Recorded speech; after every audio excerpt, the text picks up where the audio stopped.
بسم اللہ الرحمن الرحیم الحمد للہ والصلاة والسلام علی رسول اللہ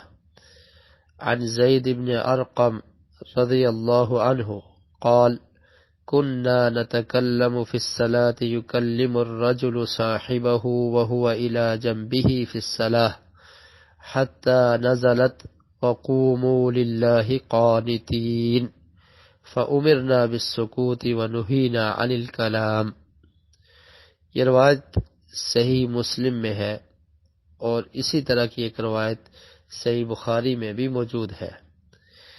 اس حدیث کے راوی ہیں حضرت زید بن ارقم رضی اللہ تعالی عنہ۔ زید بن ارقم بن زید الانصاری الخزرجی رضی اللہ عنہ، یہ وہ صحابی ہیں کہ جنہوں نے نبی کریم صلی اللہ علیہ وسلم کے ساتھ 12 غزوات میں شرکت کی، اور ان کا سب سے پہلا غزوہ جس میں یہ شریک ہوئے وہ غزوہ خندق تھا۔ غزوہ خندق میں یہ نبی کریم صلی اللہ علیہ وسلم کے ساتھ شریک ہوئے اور یہ ان کا پہلا غزوہ تھا۔ اور یہ وہی صحابی ہے کہ جنہوں نے نبی کریم صلی اللہ علیہ وسلم کو عبداللہ بن ابی منافق کے قول کی خبر دی تھی، یعنی اس نے جو بات کہی تھی نبی کریم صلی اللہ علیہ وسلم کے بارے میں، تو زید بن ارقم رضی اللہ تعالیٰ عنہ نے پیارے رسول صلی اللہ علیہ وسلم کو بتلا دیا کہ عبداللہ بن ابی منافق آپ کے بارے میں یہ کہہ رہا ہے۔ اس نے کیا کہا تھا؟ اس نے یہ کہا تھا جس کو اللہ رب العالمین نے قرآن مجید کا حصہ بنا دیا۔ سورہ منافقون کی آیت نمبر 8، لَئِن رَجَعْنَا إِلَى الْمَدِينَةِ لَيُخْرِجَنَّ الْأَعَزُّ مِنْهَا الْأَذَلَّ، کہ عبداللہ بن ابی منافق نے یہ کہا تھا کہ جب ہم مدینہ واپس پہنچ جائیں گے تو پھر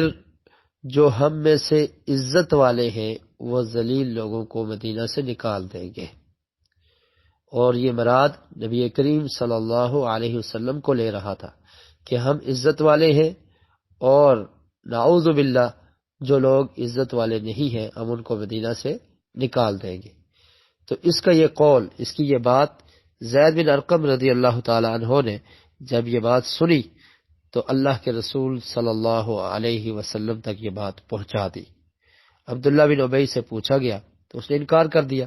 کہنے لگا میں نے تو ایسا کہا ہی نہیں ہے۔ تو اللہ رب العالمین نے قرآن مجید کی یہ آیات نازل کر کے زید بن ارقم رضی اللہ تعالی عنہ کی تصدیق کر دی کہ زید بن ارقم سچ فرما رہے ہیں اور عبداللہ بن ابی منافق نے یہ بات کہی ہے۔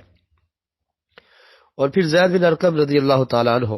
کوفہ میں چلے گئے، اور پھر کوفہ میں ہی ان کی وفات ہوئی۔ ان کی وفات کا سال ہے سنۃ 68،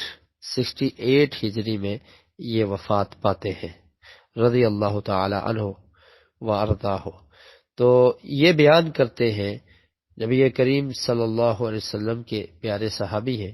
کہتے ہیں کہ کننا نتکلم فی الصلاۃ یکلم الرجل صاحبہ، کہ ہم نماز میں کلام کر لیا کرتے تھے، بات چیت کر لیا کرتے تھے، اور ایک آدمی اپنے ساتھی سے جو اس کے ساتھ ہی کھڑا ہے اس سے کوئی ضرورت کی بات ہو، کچھ پوچھنا ہو تو پوچھ لیتا تھا نماز کی حالت میں، یہاں تک کہ اللہ رب العالمین نے قرآن مجید کی یہ آیت جو سورہ بقرہ کی آیت نمبر 238 ہے یہ نازل کر دی۔